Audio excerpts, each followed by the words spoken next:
S, வீடு, schools, hotels, store room இங்கெல்லாம் partition wall கட்டணும்னாலும் இப்போ பில்டிங் ஓனர்ஸோட first choice Renocon Rapid Wall Panels.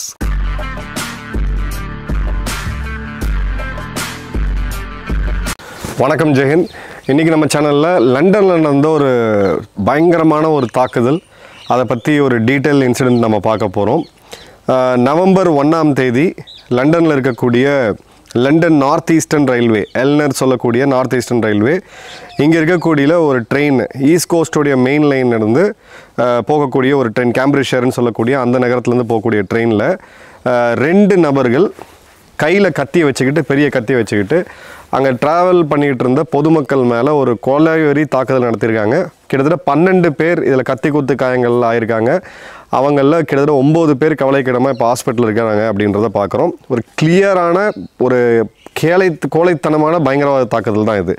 அப்பாவி பொதுமக்கள் ட்ரெயினில் போகிறவங்கள கத்தியை வச்சு குத்துறது அப்படின்றது, இது எந்த விதமான சித்தாந்தம் என்ன அப்படின்றது தெரியல. இப்போது ஃபேட்டாலிட்டிஸ் அப்படின்றத இப்போ வரைக்கும் அவங்க கன்ஃபார்ம் பண்ணலை. கடவுளுடைய நம்ம வைக்கக்கூடிய பிரார்த்தனை யாருக்கும் உயிருக்கு அச்சுறுத்தல் வரக்கூடாது அப்படின்றது தான். பட் ரொம்ப சீரியஸான ஸ்டாப் இன்ஜுரிஸில் அவங்க இருக்கிறாங்க அப்படின்றது மட்டும் தெரியுது. அவங்களுடைய லோக்கல் நேரப்படி சாயங்காலம் 6:25க்கு இந்த சம்பவம் அப்படின்றது நடந்திருக்கு. இந்த எல்னர் சர்வீஸ் அப்படின்றது Doncaster to London Kings cross வரைக்கும் போகக்கூடிய ஒரு ட்ரெயின். இப்போ இந்த ட்ரெயின் அதாவது அதோடைய ஸ்டார்டிங் டெஸ்டினேஷன் வந்து துவங்கி கொஞ்சம் தூரத்தில் ஒரு ½ அன் ஹவருக்குள்ளேயே வந்து இந்த கத்தி குத்து அப்படின்றது நடந்திருக்கு. ஸோ 2 பேர் கத்தியோடு ட்ராவல் பண்ணியிருக்காங்க. ஸோ நிச்சயமாக இந்த செயலை செய்யணும்னு சொல்லிட்டு தான் வந்திருக்காங்க. ஏதோ வாய் தகராறு வந்து இம்பல்சிவாக யாராவது ஒரு சண்டையை போயிட்டாங்களா அப்படின்னு பார்த்தீங்கன்னா அந்த மாதிரி ஒரு அஃபென்ஸ் கிடையாது. எவ்வளோ பேரை கொல்லணும் அப்படின்ற ஒரு மோட்டிவோடு தான் அவங்க வந்திருக்கிறாங்க அப்படின்றது தெளிவாக தெரியுது. இப்போது இந்த அட்டாக் அப்படின்றது பீட்டர்பார்க்லேருந்து கிளம்பின ஒரு சில சமயத்துலேயே நடந்திருக்குது. அதுக்கப்புறம் அங்கே பேசஞ்சர்ஸ் எல்லாமே செதறி ஓடுறாங்க. யாரோ சில பேர் வந்து அவங்களுடைய 999 எமர்ஜென்சி சர்வீஸ்க்கு ஃபோன் பண்ணுறாங்க. அந்த கால் அப்படின்றது 7:39க்கு வந்திருக்கு. ஸோ ரஃபாக ஒரு 7:30 மணி லோக்கல் டைமுக்கு அவங்களுக்கு இந்த தாக்குதல் அப்படின்றது நடந்திருக்கு. அதன் பிறகு பார்த்தீங்கன்னா ட்ரெயின் உடனடியாக ஒரு எமர்ஜென்சி ஹால்ட்டை பண்ணுறாங்க ஹண்டிங்டன் ஸ்டேஷனில். ஹண்டிங்டன் ஸ்டேஷனில் ஹால் பண்ண பிறகு அவங்களுடைய கவுண்டர் டெரரிசம் ஃபோர்ஸ், யூகேவுடைய கவுண்டர் டெரரிசம் போலீஸ் ஃபோர்ஸ் வந்து உள்ளே வராங்க. அதன் பிறகு ஒருத்தனை வந்து டேசர் பண்ணுறாங்க, அந்த ஒரு ஷாக் கொடுத்து இம்மோபிலைஸ் பண்ணக்கூடியது. அதன் பிறகு பார்த்தீங்க அப்படின்னா அவங்ககிட்ட ஒரு பெரிய கத்தி இருக்குது, இன்னொருத்தனை அரெஸ்ட் பண்ணியிருக்காங்க. ஸோ 2 பேரையுமே இப்போ கைது செய்திருக்காங்க அப்படின்றத நம்ம பார்க்குறோம். அதன் பிறகு பார்த்தீங்கன்னா அந்த ஸ்டேஷனை கம்ப்ளீட்டாக க்ளோஸ் பண்ணுறாங்க. பக்கத்தில் அருகில் இருக்கக்கூடிய ரயில் நிலையங்கள், அங்கே இருக்கக்கூடிய ட்ரெயின்ஸ் எல்லாமே ஸ்டாப் ஆகுது. அதுக்கப்புறம் A1307 சொல்லக்கூடிய ஒரு சாலை, அதாவது ஹண்டிங்டனோடைய அந்த ட்ரெயின் எங்கே நின்றுச்சோ அந்த இடத்துல இருந்த ஒரு மிக முக்கியமான சாலை, அதுவுமே வந்து கம்ப்ளீட்டாக க்ளோஸ் பண்ணுறாங்க. பிறகு மெடிக்கல் சர்வீசஸ், எமர்ஜென்சி சர்வீசஸ் வந்து அங்கே இருக்கக்கூடிய காயம்பட்ட அந்த பயணிகளை கொண்டு போய் ஹாஸ்பிட்டலில் சேர்க்குறாங்க. அவங்களுக்கான சிகிச்சை அப்படின்றது போயிட்டுருக்கு.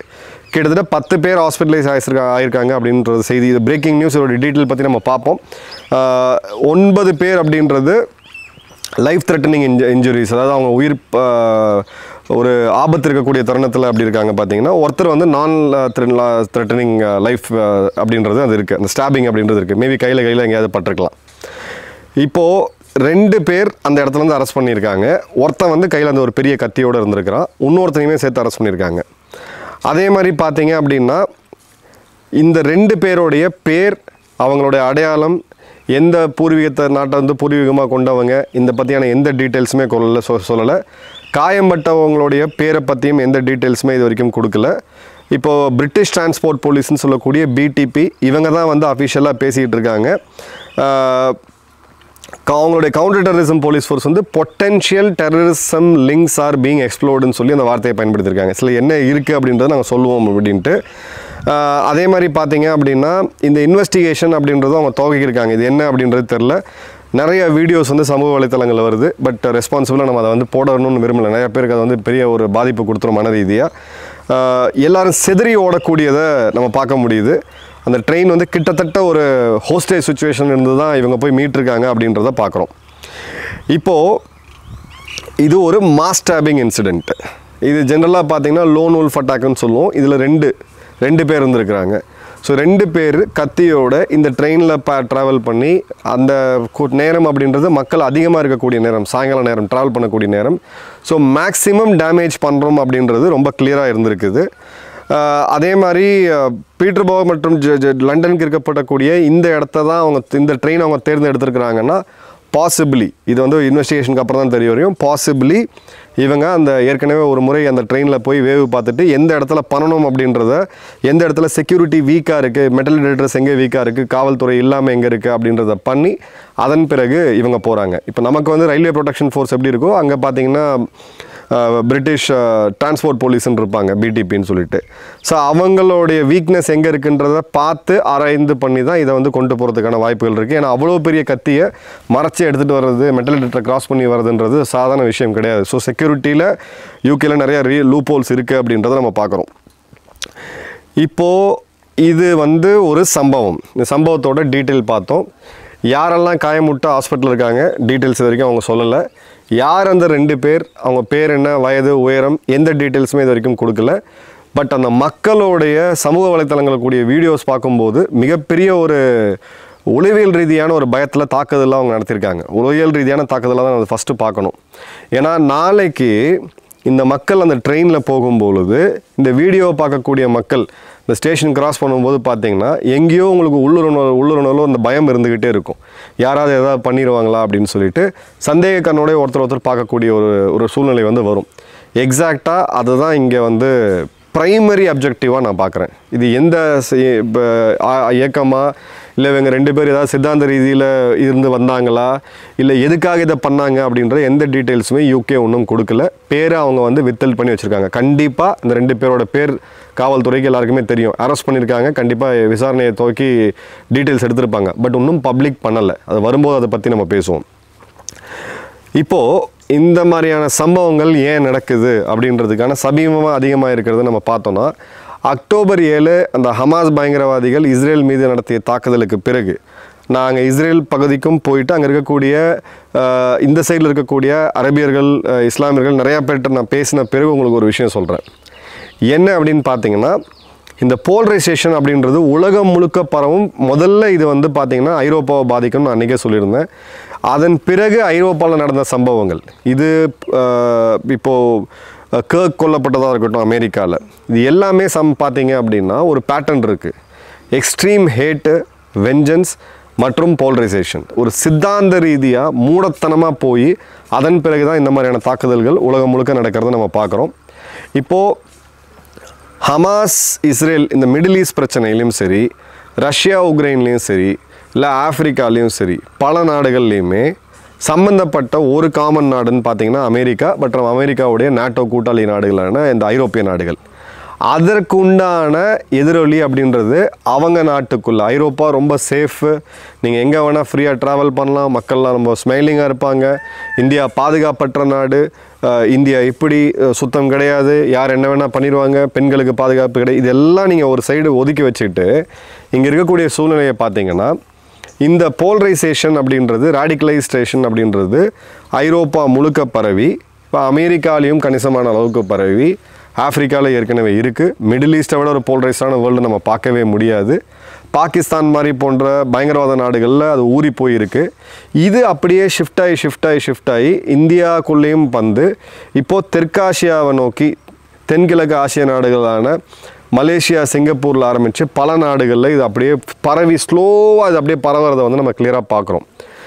ஒரு ஜியோ பொலிட்டிக்கல் நிகழ்வு ஏதோ ஒரு நாட்டில் நடக்குது அப்படின்னா இன்றைக்கி அது இன்னொரு நாட்டை எப்படி பாதிக்குதுன்ற ஒரு தெளிவான இன்சிடெண்ட்டை வந்து நம்ம பார்க்குறோம். இந்த மாதிரியான இன்சிடெண்ட் பார்த்திங்கன்னா ஜெர்மனிலையுமே நடந்துச்சு. ஒரு கார் எடுத்துகிட்டு போய், இல்லை ஒரு ட்ரக் எடுத்துகிட்டு போய் மக்கள் கும்பலாக இருக்க பகுதியில் போய் அடித்து நகர்த்துறது.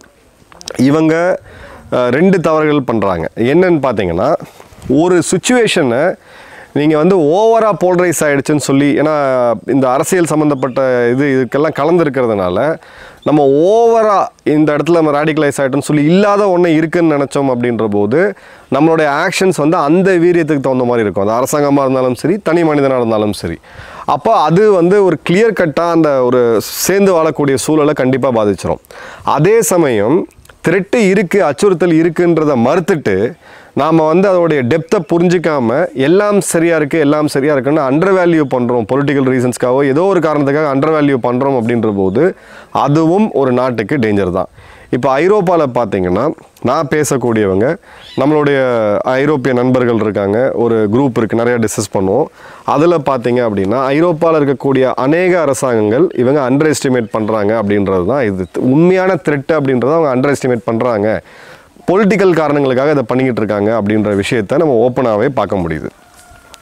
இதோட பாதிப்பு எங்கே வரும் பார்த்தீங்கன்னா, இந்தியர்கள் உலகம் முழுக்க வேலை பார்த்துட்டு இருக்காங்க. ஒரு எக்ஸ்பேட் கம்யூனிட்டியில் உலகத்திலே அதிகமாக வெளிநாடுகளில் வேலை பார்க்கக்கூடியவர்கள் இந்தியர்கள் தான். யூகேல கணிசமான அளவுக்கு பெரிய பெரிய தொழில்நுட்ப பிஸ்னஸ்மேன்லேருந்து ஒர்க் பண்ணுறவங்க வரைக்கும் இருக்கிறாங்க. இந்த பாகிஸ்தான், பங்களாதேஷ் போன்ற நாடுகளிலிருந்து போய் இந்த மாதிரி குற்ற செயலில் ஈடுபடக்கூடிய ஆட்கள் எல்லாமே பார்த்தீங்க அப்படின்னா, நாங்கள் வந்து சவுத் ஏஷியன்ஸுன்ற வார்த்தையை பயன்படுவாங்க. இந்த சவுத் ஏஷியாவில் இந்தியாவும் இருக்குது. ஸோ ஒரு டிப்பிக்கல் பிரிட்டிஷ் ஆளுக்கோ இல்லை ஒரு அமெரிக்கருக்கோ அங்கே இருக்கவங்களுக்கு இன்வேர்டாக பார்க்கக்கூடியவங்களுக்கு இந்தியர்கள் வேறு, பாகிஸ்தானியர்கள் வேறு அப்படின்றது தெரியாது. இந்தியர்கள் வேறு, பங்களாதேஷ் வேறு அப்படின்றது தெரியாது. ஸோ இந்தியர்களுக்கு எதிராக இந்த ஹேட் கிரைம்ஸு அந்த மாதிரியான இதை நீங்கள் பார்க்குறீங்க. சமீபமாக அந்த ட்ரெண்ட் அதிகமாகிட்டு இருக்கிறதுக்கு காரணம் என்ன அப்படின்னு பார்த்தீங்கன்னா, இதே வந்தேரி அப்படின்ற கான்செப்ட் தான். இங்கே இருக்கக்கூடிய சில பேர் பார்த்தீங்கன்னா இந்த வந்தேரிகள்ன்ற வார்த்தையை அடிக்கடி பயன்படுத்துவாங்க. அந்த ப்ரொபல்ஷனை நீங்கள் அதிகமாக கொடுக்கும் பொழுது வெளியிலேருந்து வரக்கூடியவங்க ஒரு நாட்டுக்குள்ளே நீங்கள் எடுத்தீங்க. இப்போ யூகேல ஏன் இந்தியர்கள் போய் வேலை செய்கிறாங்க? அங்கே டேலண்ட் ஷார்ட்டேஜ் இருக்குது, அவங்களுக்கு தேவை இருக்குது. அந்த தேவைக்கு test of English for foreign லாங்குவேஜ்னு சொல்லக்கூடிய டோஃபல்லேருந்து கல்வி தகுதியை வளர்த்து அந்த திறனுக்கு மேட்ச் பண்ணுறதுனால தான் இங்கேருந்து மக்கள் அங்கே போகிறாங்க. இங்கேருந்து மக்கள் வந்து கள்ளத்தோணி எடுத்துகிட்டு யூகேல போய் வேலை செய்யலை. ஒரு சில பேர் ஒரு 0.1% வேணால் அந்த மாதிரி ரூட்டில் போவாங்க. ஸோ அந்த தேவைக்கு, அந்த நாட்டோட வளர்ச்சிக்கு தேவைக்கு தான் இந்தியர்கள் போகிறாங்க. நான் பேசிகிட்டு இருந்த சில நண்பர்கள் சொன்னது, இன்ஃபேக்ட் அவங்களுடைய லோக்கல் மக்கள் பெரிய அளவுக்கு வேலைகளில் ஈடுபாடு காமிக்கிறது கிடையாது. இந்தியர்கள் கட்டக்கூடிய அந்த வரி பணத்தில் தான் அவங்க அரசாங்கமே நடந்துக்கிட்டு இருக்குது, சோஷியல் செக்யூரிட்டி ஸ்கீம்ஸ்லேருந்து ரன் பண்ணிகிட்டு இருக்காங்க. நிதர்சனமான உண்மை இது. இப்போ இந்த மாதிரியான சம்பவங்கள் நம்மளையும் பாதிக்கும் அப்படின்றது தான் ரியல் ஃபேக்ட். இது போல்ரைஸ் ஆகிட்டு போயிட்டே இருக்கும். நம்மளுடைய நெருங்கிய நண்பர் நம்ம விஜய் அவர்கள் ஒரு டைம் என்கிட்ட பேசும்போது பார்த்தீங்கன்னா அவர் சொல்லியிருந்தார், இல்லை இந்த நாட்டில் வந்து இந்தியர்கள் நான் வரும்போது பார்த்தது வேறு, இப்போ சமீபமாக எங்களை பார்க்குறது வேறு, நிறைய பேர் பேசுகிறதே நிறுத்திக்கிட்டாங்க அப்படின்ட்டு. ஸோ இந்த போல்ரைசேஷன் ரொம்ப ரொம்ப டேஞ்சரஸ், குறிப்பாக வெளியில் இருக்கக்கூடிய நம்மளுடைய மக்களுக்கு. தேர்டு பார்த்தீங்க அப்படின்னா, இந்த இன்சிடெண்ட் அப்படின்றது ஒன்று நடந்துருச்சு, ஒரு துரதிர்ஷ்டவசமான நிகழ்வு. அந்த யாருன்றது நம்ம பார்த்த பிறகு பிரியும். அதில் எடுக்கப்படக்கூடிய வீடியோக்கள் சமூக வலைதளங்களில் வர்றது இன்றைக்கி அநேகமாக பார்த்திங்கன்னா யூகே, ஐரோப்பா முழுக்க ஸ்ப்ரெட் ஆகிருக்கும். இது உள்ளுக்குள்ளே ஒரு வெறுப்பு, ஏற்கனவே அந்த பார்டர் லைனில் இருக்கவங்க இன்னமும் தங்களுடைய வெறுப்பை அதிகரிச்சுக்கிட்டு அதன் பிறகு அந்த ஒரு சேர்ந்தே வாழ முடியாத ஒரு சூழ்நிலைக்கு இது கொண்டு போய் விட்டுரும். அந்த ட்ராக் அப்படின்றது ரொம்ப ஃபாஸ்ட்டாக போயிட்டுருக்கு.